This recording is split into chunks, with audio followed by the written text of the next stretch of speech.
Hey everyone, in this video I'm going to show you how to hide your followers list and the people you're following on Instagram. Let's get started.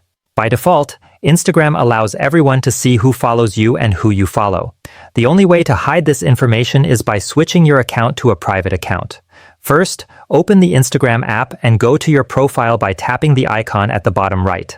Then, tap the three horizontal lines at the top right of your profile page. Now, scroll down to Creator Tools and Controls to check your account type. If you see the option Switch Account Type, that means you're already on a personal account. Go back to the main settings page and tap Privacy. There, you'll find the Private Account option. Turn it on and confirm your choice. Once your account is private, anyone who doesn't follow you won't be able to see your full followers or following lists.